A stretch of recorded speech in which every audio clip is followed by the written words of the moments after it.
In 2020, the creation of the project Just North marked a pivotal moment in the quest to understand and to address the intricate environmental and developmental challenges that have long been experienced by Indigenous and local communities in the Arctic.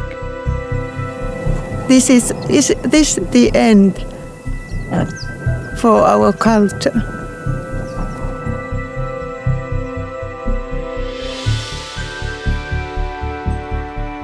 Traditionally, external forces have wielded authority over the fate of these regions, often without consulting or genuinely listening to the voices most profoundly impacted by these issues.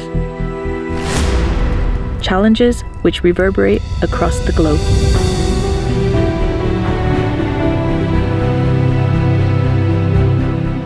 The ambitions of this project are deeply significant, fueled by an unwavering commitment to unveil the consequences of development for these communities, often situated within legacies of harm. Our journey is guided by a resolute mission to traverse the vast expanse of the Arctic, immersing ourselves in authentic dialogues with the local residents within their own close-knit communities.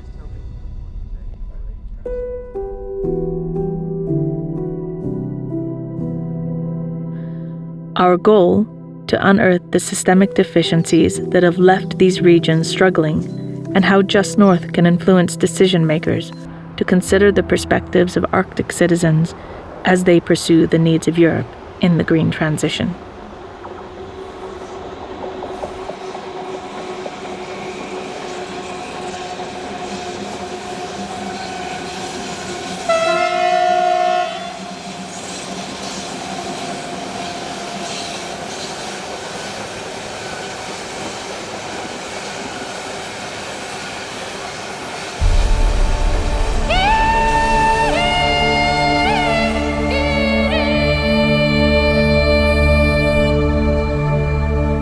Located in the northern reaches of Sweden, Kiruna stands as a testament to a deep-rooted mining legacy, one that has long been a source of both economic prosperity and environmental transformation. Yet the challenges the town now faces is leaving an indelible mark on its future. Kiruna has always been one of adaptation and social resilience. But today, the town grapples with an unprecedented confluence of issues. The relentless depletion of its land, the harsh shadows of inequity, and the endeavor of relocating an entire community before it collapses into the voids created by mining excavation.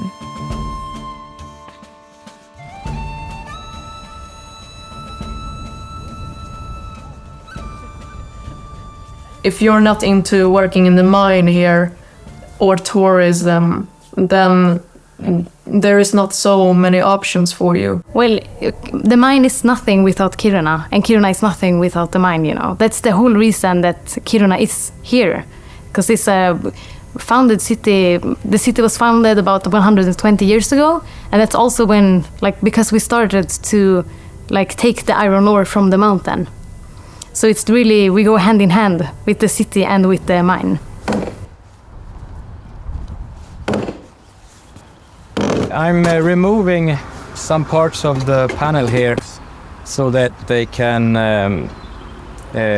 go in and measure the durability of the timber in front, because when they're moving it, they want to make sure that it holds. They're moving buildings because of the mine is eating up underneath the town, so they have to move big parts. And they have already built a new center, and they are still building it for many years.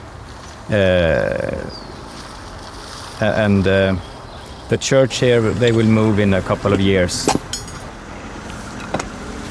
You know you have to move the town because of the mine. Everyone knows that. But when they demolish buildings that you have memories from, then it's really sad. All the memories is gone. All the history.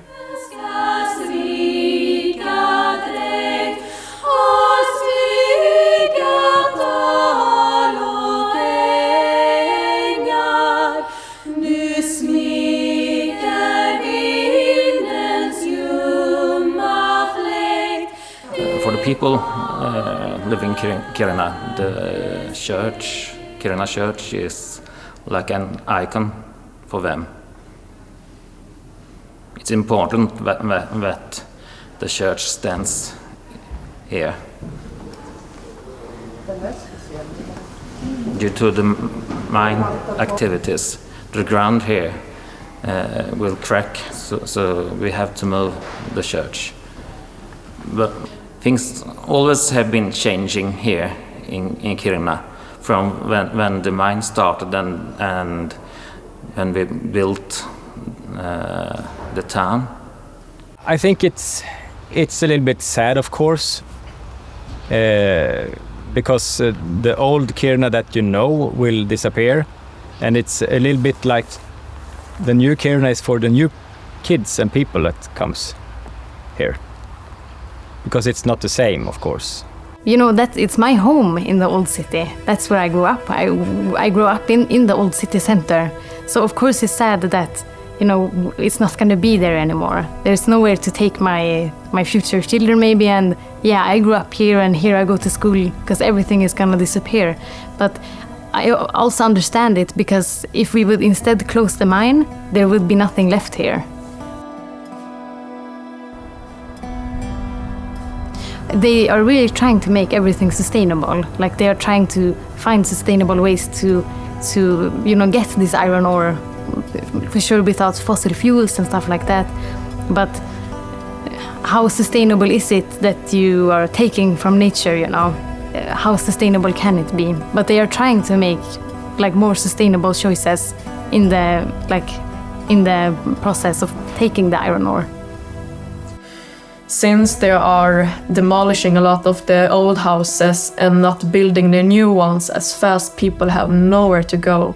So not owning a property here is really, I mean, it's super difficult to find a place to stay. So a lot of people coming from the south, having a work here, they don't have nowhere to stay. Yep. And also, like, when they build the new houses, the rent, it's much higher than the previous one. So people really don't afford living in the new houses also, or apartments. You can't get any rental apartments. You can't, perhaps if you get into a divorce, you can't move to two apartments. The kids that, for instance, my own kid that is just graduated from high school will probably have a problem to get a rental apartment, because it doesn't have the queue points that you need to get an apartment, and that is a problem. My grandmother, she's 84 years old. She lived for over 30 years in her apartment, and now of course she has this new, beautiful apartment, you know. Everything is new, everything is fresh. But for her, being this old and have to move, you know, for sure she would like to stay in her old apartment, like her, you know, to finish her life there with her neighbors and stuff like that. But we knew about this for maybe 20 years, that this is gonna happen.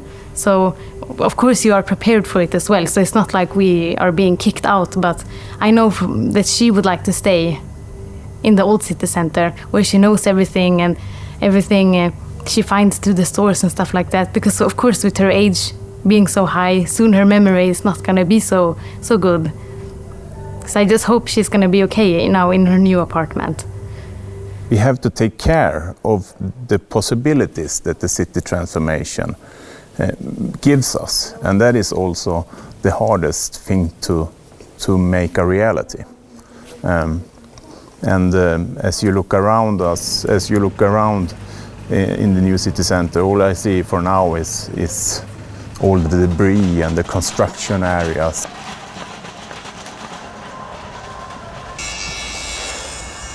What keeps me awake at night is that we can't close our eyes to the fact that living in the northern parts of Sweden with those harsh conditions is more attractive to the male population than the female population. I've heard that a lot of women and girls are leaving Kiruna for other lives, other things to do with life. Yeah. It could also be because when you want to start a family here, we don't have, how you call it? Oh, right. So in Kiruna, we don't have a hospital where you can give birth or anything. You have to go to the next big town. It's Gällivare. And it's about 150 kilometers or so, I think. 1.5 hour drive. Yeah. In a pretty bad road. Yes. Especially in the winter. Yes. So a lot of people, like a lot of women, they had to give birth on the way, you know, in the cars, in the ambulances, or in the taxis. So, yeah, that's a really big problem. I would love to live here with my children, but I'm afraid to be pregnant here because it's so far to go if anything happens. In Kiruna, we only have one way out of Kiruna by car. If that road is shut down for some reason, you can't leave Kiruna. You can't get out of here. You have to go to Norway. Well, they're building I think that it's already done, the road. Could be. Yeah, it could be in Stockholm, and the money to build it is coming from here. And I mean, the money should go to here. Infrastructure here. Yeah, Yes. to build better roads for us. Because the roads up here are it's very bad and dangerous.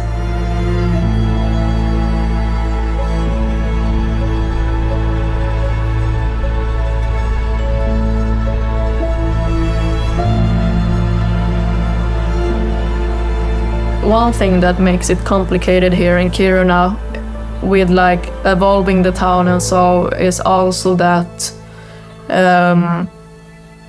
the land kind of belongs to the Sami people, the reindeer herding people. So having new land to, build on, and so it's quite difficult because, it's like two fronts colliding. Yeah. Well, the Sami people, they was here first, you know, and then we Swedish people, we came and we said, now this is part of Sweden, you cannot stay here. So they still have their government here. I don't know if they have like the only government here, for sure not, but they have a government here. So a lot of the land is kind of controlled so that we cannot build there, we can't live there and stuff like that. We can't go with snowmobiles or quads in their forests, you know. So I would hope, well, personally, I feel like we are in their land, not that they are in our land, you know. So the Samis want to have their land to herd the reindeers, and Kiruna and Sweden wants also to have some land. So it collides, and it's really difficult. Quite of a battle. Yep. It's up here. Yeah, it's quite infected.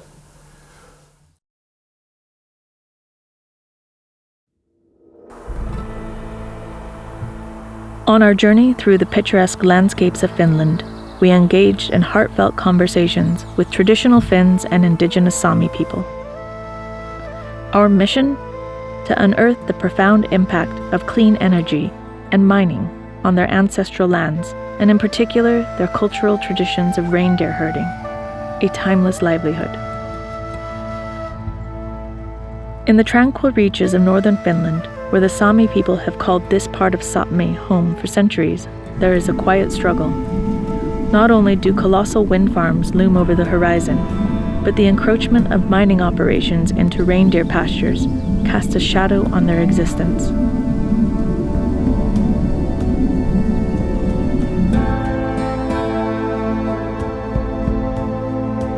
The development of both mines and wind farms within this pristine region is exacting a heavy toll on the resilient local communities and threatens Sami cultural heritage. These communities have, for generations, relied on the bounties of Finland's unspoiled nature, either as a source of income or as a way of life.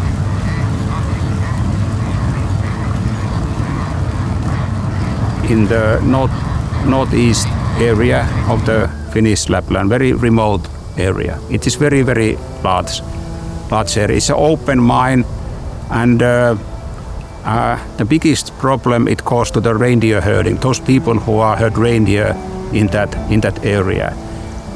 Most of the people they have been reindeer herders for the very long time. Hundreds of years in their family, they have been practicing reindeer herding.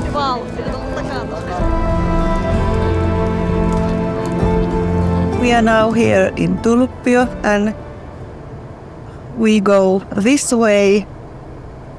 Very old reindeer corridors, about 150 years old.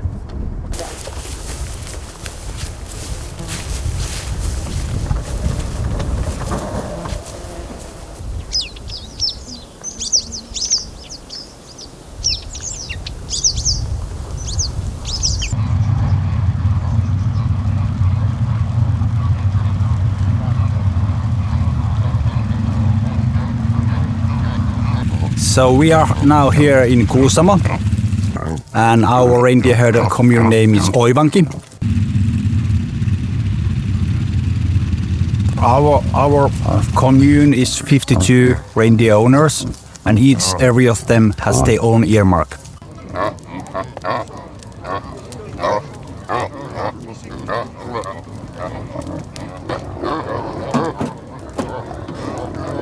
It's happened quite quickly, 5 to 8 seconds when the owner do the marking. So these skills we don't learn this school or anywhere else. This we learn our fathers and mothers. They has been teach us to do that.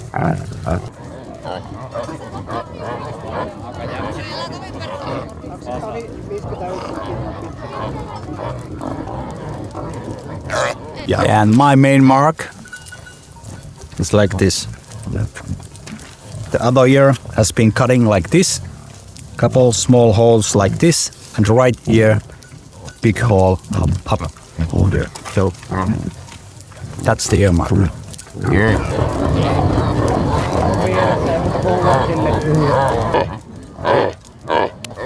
Every day when we wake up, we have certain routines, what we do home, and yeah, the reindeers, they're all over with our thoughts.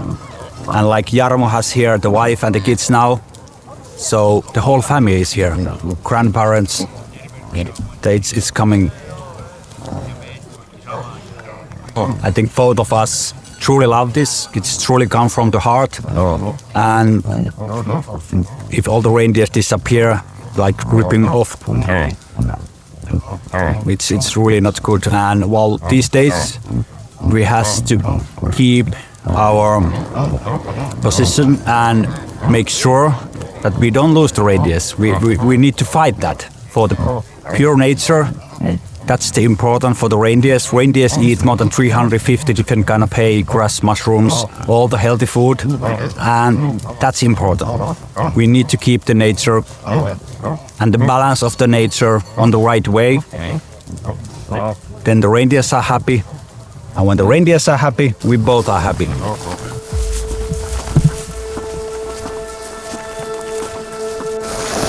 It's written in 1960s that this grows here, but not anyone else this low, because it grows normally in mountains. Niin. Onko nämä muuten enää häsääsiä vai onko nämä paremmin häsääriä? Joo. This place is not, you cannot tell by words what is it like. You must see it. The words they are not enough to tell about this place. This is our most precious treasure.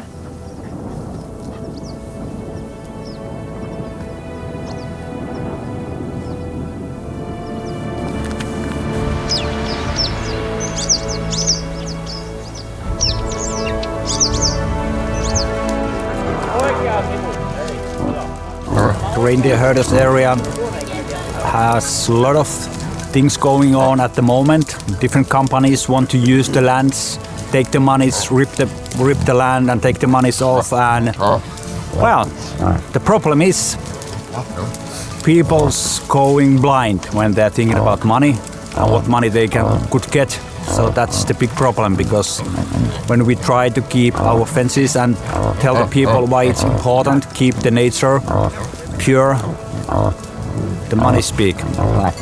They totally forget. And we really hope that we get this same kind of beautiful lands, pure nature also with our children and their children. We are thinking much more far than 10, 20 years ago.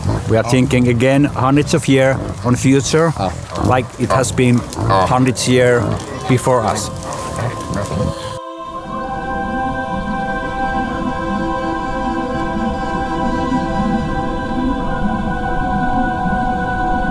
There is a quite strong pressure for other land use means in whole Lapland, not just in this area. But there is a lot of mining exploration going on in this area. But then we have had a really big wind farm project planned into this area. But there are several minor, smaller wind farm projects going on also in the same area. So the kind of combination of all these, it makes the pasture lands more, they are declining, and there are not so much land to use for reindeer herding anymore. I don't think each of us could even imagine to live without the reindeers. So it is really big part of our life, daily life. It's not like we do it 1 week in summer, 3 weeks on autumn, but we do it every day.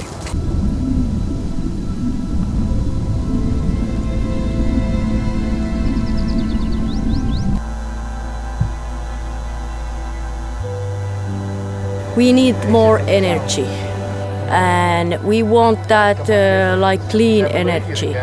And of course they try to find those places where wind good, and they get easily the power for us, for the factories and everywhere. And therefore they want to build them all over the places where wind. And that is for us like very big problem, because our reindeers are there where it's like a quiet and peaceful place. It's sad because when I'm walking in the forest, you know, and I see those wind power machines, I don't feel that is nature anymore. It's gone then.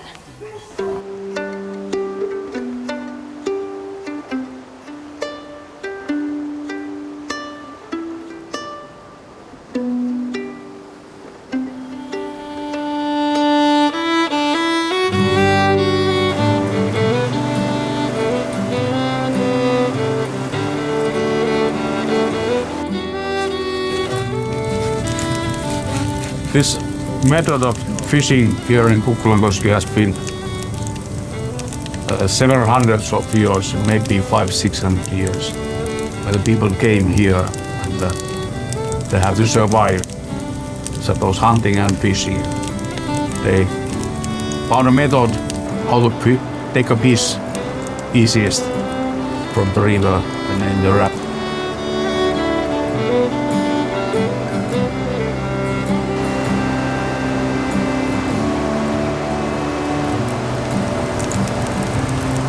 Early beginning of 1900, the farming houses got even half of the income from the fishing. But now this world is ceasing in a way, and in the rural areas, people are going to the big cities and working there and so forth. And we think that this heritage is so important. The early days, the fisher rights has belonged to the landowner. And completely, and In the past, our grandfathers has sold the water power. Probably somebody wanted to build power plant, but this never came through. And nowadays, we have a fight with the state in a way that in the contract it states that our grandfathers has not sold the fisher rights, but some reason the government administration thinks that it belongs to the water owner, which is state, because of the power plant ban.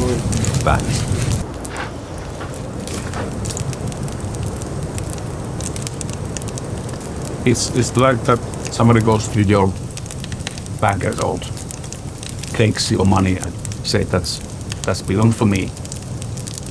That must, but wouldn't say why. It's just the same. Because there's no paper they can show that they have rights.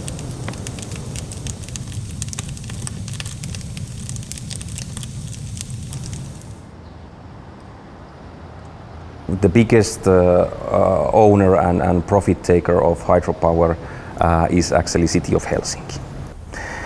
and it's about wind power, same thing.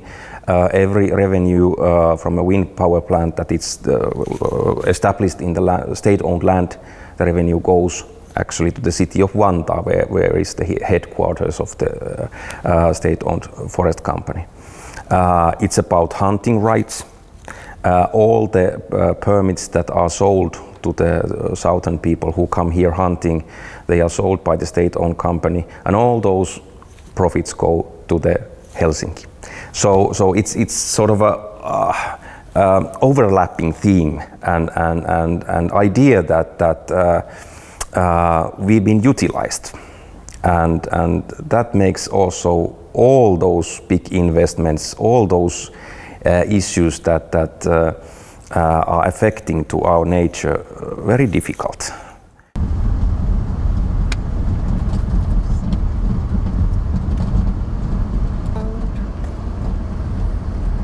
Maybe he was running away from the horseflies. Joonas, Adrian kehui sinun näitä. Yeah, that's very good. Tämä sompiolainen reppu, niin se on vähän erilainen, sitä kannetaan tällä lailla. Näin. Eikä tämä on semmoinen, sanotaan puolipöykkuri, että hienoimmat peskit tehdään elokuisista nahoista, mutta semmoista en ole päässyt neuvoa. Ja tässä on minun oma poromerkki, jonka olen mieheltä saanut, että lapsuuskoin merkin annoin veljen vaimolle.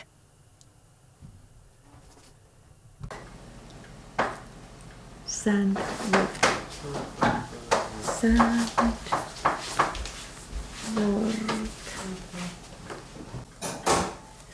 This is the area that the Sokli mining is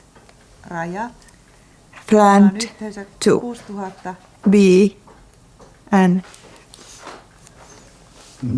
it's 6,000 hectares wide.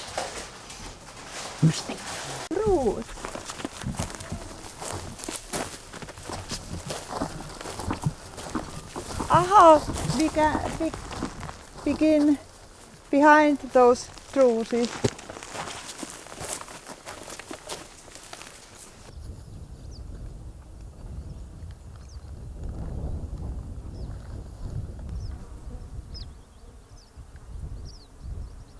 Our people have lived here over 10 generations, and in that time they have always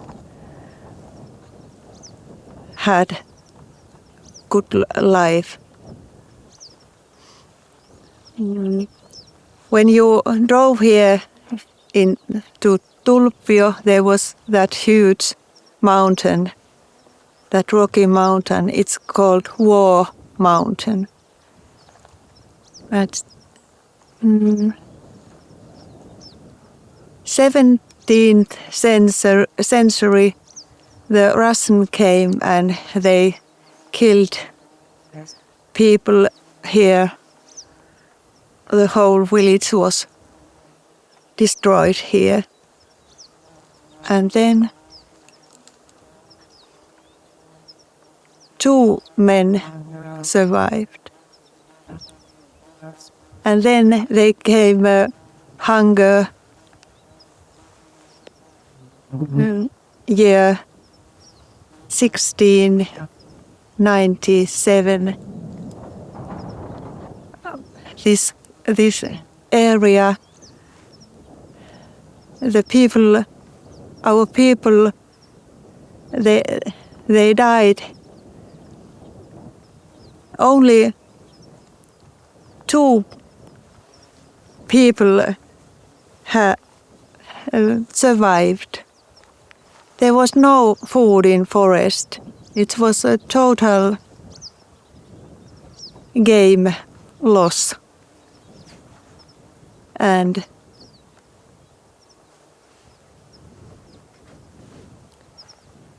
they are our forefathers.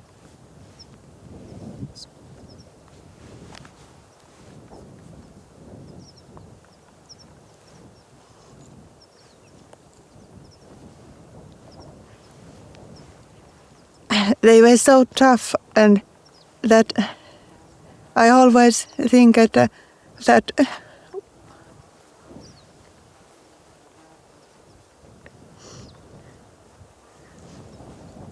this is the end for our culture.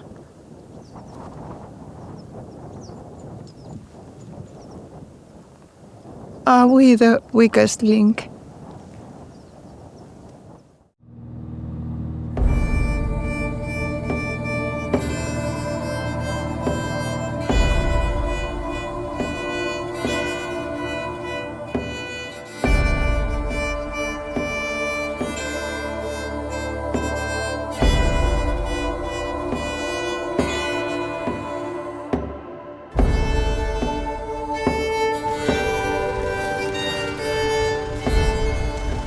Our exploration of Iceland finds us engaging with the residents of a remote fishing village on the northern coast, who have experienced the economic and social changes of Iceland's fishing quota system, a system that seems to favor only a select few.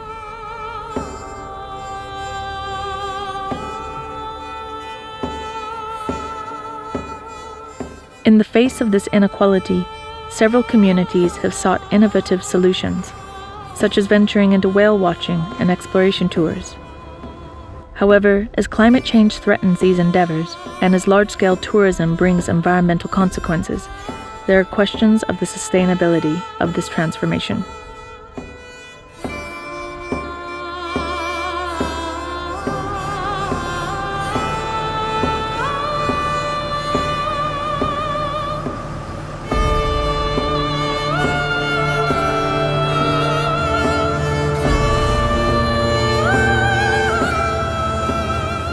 I moved to Reykjavik in 2017. I started it's called the University of Iceland. I'm studying business and economics. I was there for 3 years, then I stopped. I just quit. Well, why did you not carry on your studies?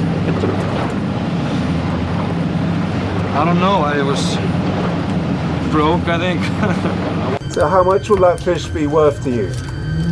This fish, it's about 10 kilos, so it's 8,000 kroners.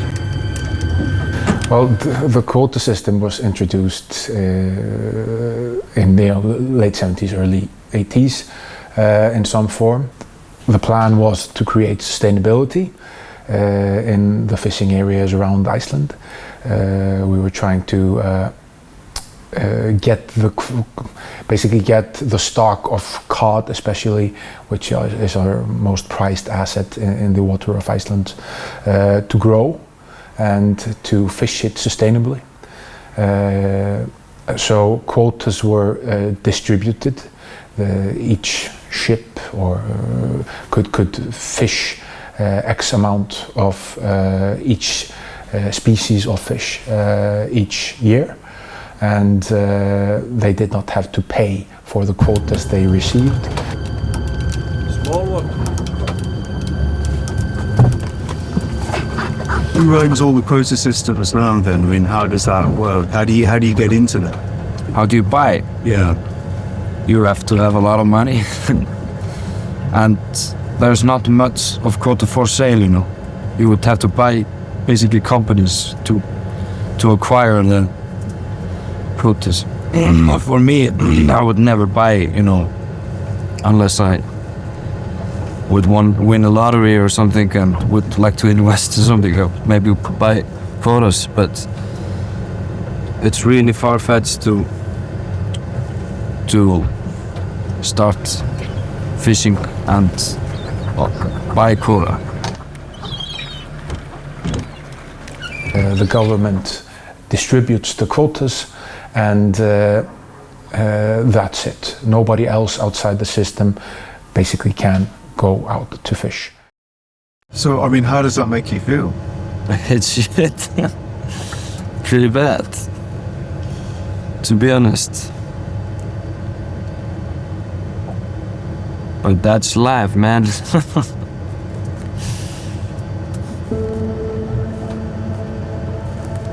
That's life.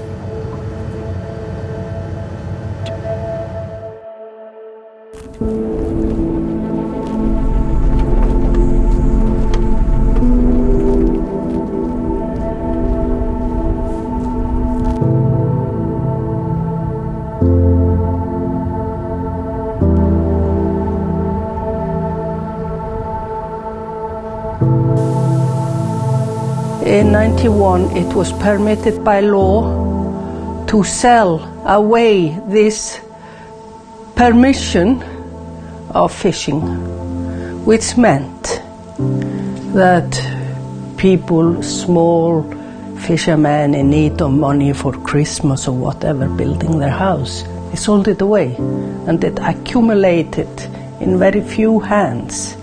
And now we have huge companies that treat this like their own property, the quota, and all the wealth ends in their pockets. So if there's something in Icelandic society that keeps me awake sometimes at night, it is this. It's this, I feel, the influence of how Icelandic society moves forward is moving from the people to a small number of very influential players that live sort of on a gray area between business and politics, and are in some ways very connected to the fishing industry here and the vast wealth that those families and those small groups have accumulated in a very short period of time.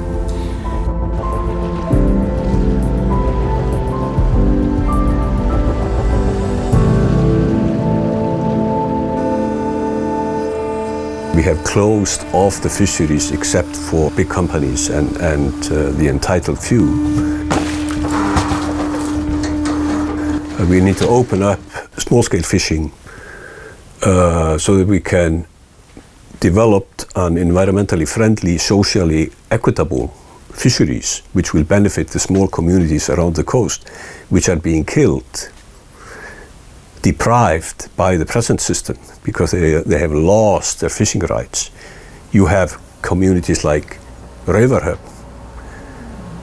a small, pretty much thriving community before the introduction of the neoliberal ITQ system, the transferable quota system, which is now has no quota left. It was moved away, it was sold away.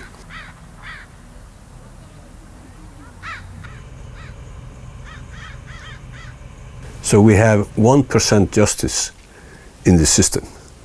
That's not an awful lot.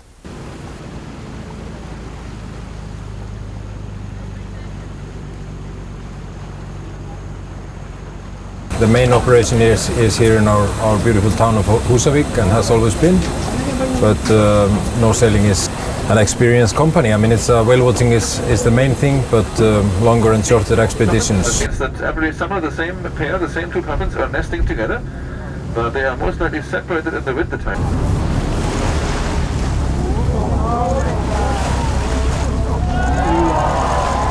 It's originally a family company founded back in 1995, and one of the first companies to offer regular trips for whale watching. Founded around the passion to rebuild and maintain old fishing vessels that were being laid off, old wooden boats, just like the one we are on board now. It was actually the first boat that was bought by my father and his brother back in '94. The quota was sold from Húsavík, and that meant that all the big fishing vessels got sold from Húsavík, so it left it a bit empty. And that's how it started. They started financing their renovation of the boat with offering tours, and that's the start of the whale watching in Húsavík.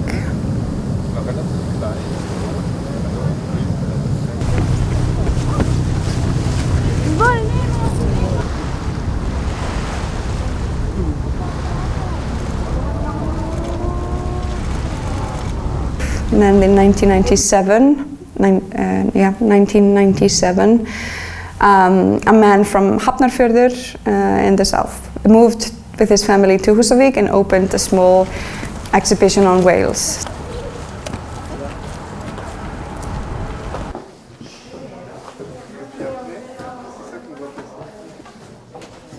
We are in Húsavík Whale Museum, which is located in North Iceland. I think whale watching, because there are hundreds of thousands of people who come here every summer just to see the whales. So it brings in a lot of business for everybody that lives here. I mean, everybody that comes, they want to stay, they want to sleep, they want to enjoy other activities. They go to the supermarket and they go to the restaurants. So whale watching really is just a big puzzle piece that enhances all of the other businesses in town. So I think that's like a really important factor of how successful Húsavík has been in the past years, because our biggest industries today are all related to tourism. I think if the whales stop coming, we would probably lose like a lot of the people that come here, because so many come for the whales. What's cool about Wales? Why do you like Wales? Because it's so fun to go in a ship. And because I like the sea and the whales and the animals of the sea. Well, one challenge is definitely that when there are many more boats out there in the bay, for example, that we think about the well-being of the whales also, of course. I mean, imagine maybe, let's say it's growing even more and more, and maybe even more and more whale watching boats out there or something. Maybe at some point, who knows, maybe in a few years or so, maybe at some point the whales would even not be there anymore. Then you would actually, with this tourism, destroy the very thing that you are, that it's based on, basically. In terms of valuing the resource that is the marine mammals, in face of competing interest, for instance by maybe too much pressure on the mammals for tourism purposes. There are 4 companies at current operating in the bay, and on a given day maybe up to 20 boats can be chasing one minke whale. That's not very healthy, I think. There are competing interests also for the future of the community in terms of industry. So you have a fishing harbour, you have a tourist harbour, and you have an industry harbour all meshed in one. And these are all competing interests right there. And how can local small communities gain benefit from this, apart from, simply service fees or harbour fees, or what other services are there? Is this meaningful tourism that's happening there? But then other types of marine tourism and the competing interests, for instance, of those bigger entities and big ships, and those of the exploration vessels that have maybe 200-300 passengers, even down to 50 passengers. I'm not a big fan of mass tourism in general, and And I think we have to study it more, what effect they have, you know, in terms of underwater noise, in terms of possible pollution and air pollution obviously as well, and CO2 emissions. It's something that we really need to think about, because when we have this discussion with the local government, they're not really thinking about, you know, that we have to protect the whales, or we have to protect whale watching, and we have to kind of do something for this industry, because they're more focused on just the revenue that you get from the ships when they come here.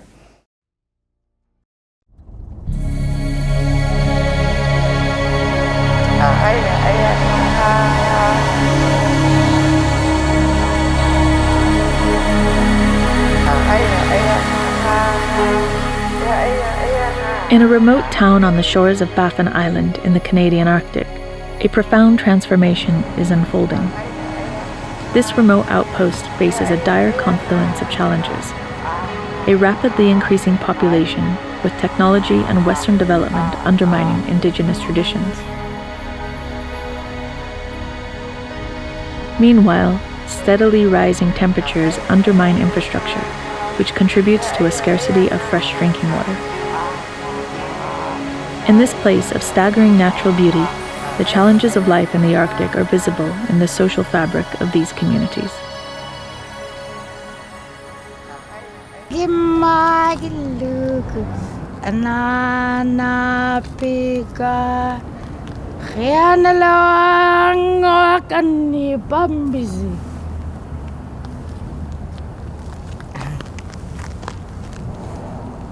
What's the song about?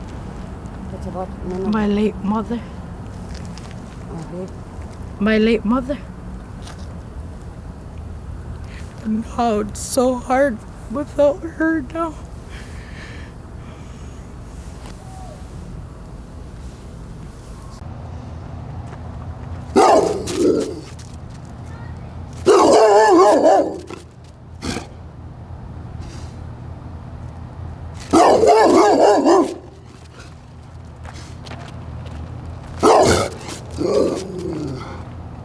I'm just the last person who wants to be helped. Hard to get help sometimes. And what's the dream, man? My dream is to stay alive. Yeah.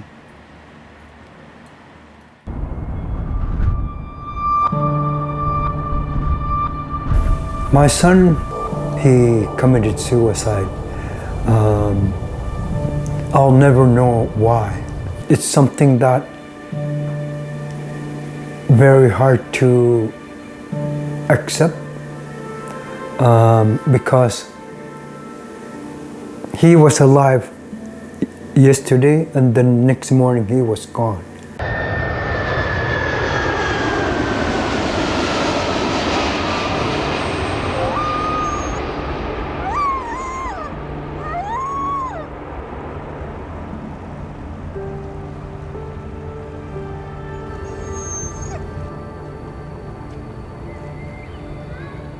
He was nice. Just 60 or 70 years ago, we were outside of the world where nobody knew we were in the existence.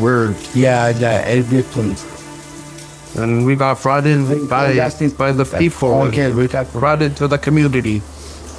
There's generations of trauma in the community here, and there's a lot of helplessness. People don't, even if they want their lives to change, they may not know how to help themselves. We didn't know what cigarette and anything was like. We didn't know what was a cigarette or alcohol and drugs. We didn't know the path.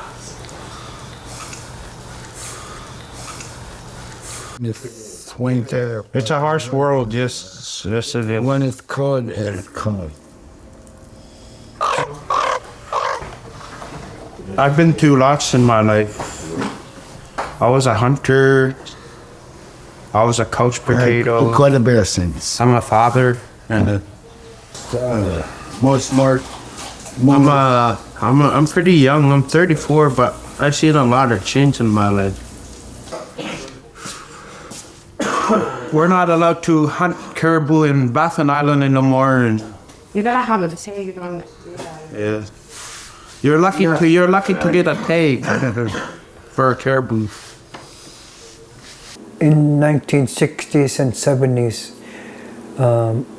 we were doing fine. But when the mine started, when the school started, when the introduction of internet, TV, were being introduced, it's become overwhelming for some of us. I think that life has changed in a short time from early 50s, mid 50s to no airplanes, living in igloos, to modern day jets taking off every day from Iqaluit. Everything has to be either shipped or flown in. We don't have highways, we don't have trains, no railways. So we have to adapt to, every year we have to wait for the ships to come in to bring our oil, our lumber, our food.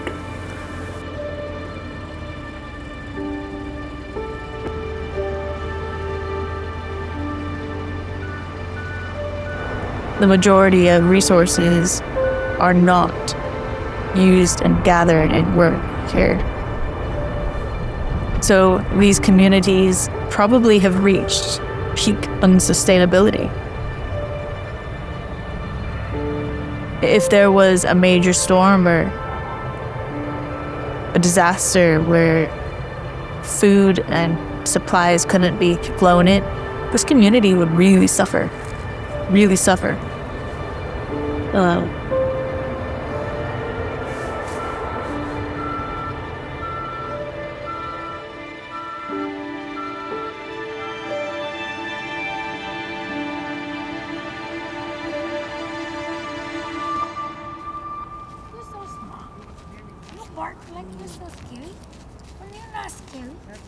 There's gasoline in our water now. I think that maybe somebody wanted to kill us or something.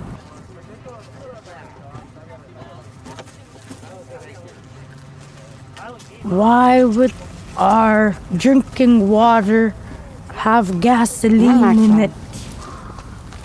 Because they don't want to care for us.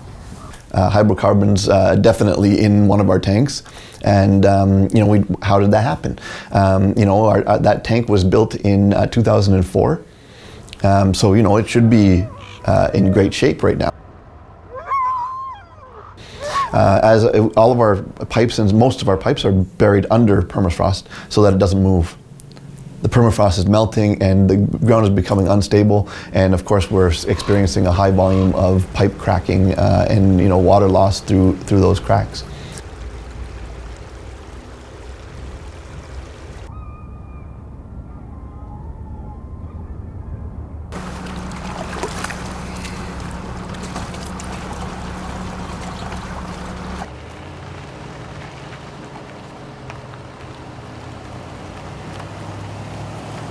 We've been experiencing a water crisis here in Iqaluit for almost 6 years now.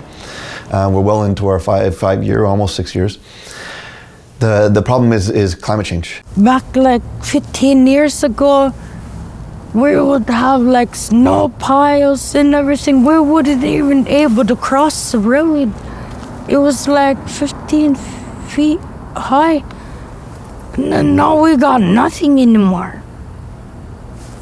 It's dry. Very dry. We polluting the air too much. Not just us. Compared down the south. They're using kerosene. Outside the world. We're polluting the air. All of the same. North, it's starting to affect the north. characteristics like that.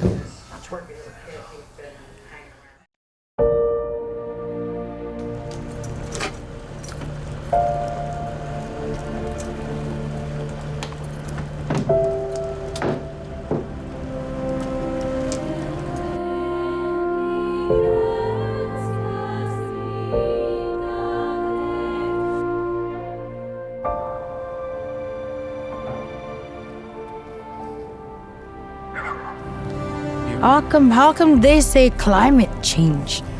Do we have to pay to get it back? Is that how it works? Or what? Climate change? Because people always tend to donate for climate change. Donate for what? I got no snow.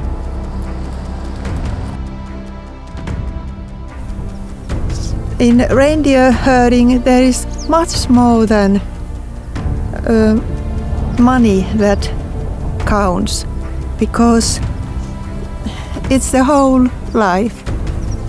It's the meat, it's the culture, it's friends, the family, everything.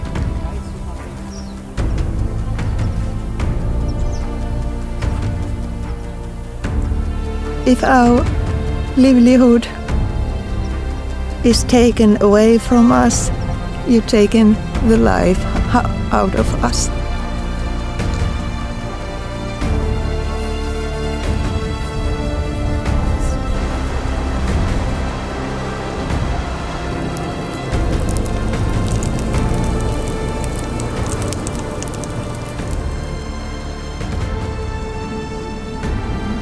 Just North tries to define a new starting point for decision-making about sustainable development in the Arctic.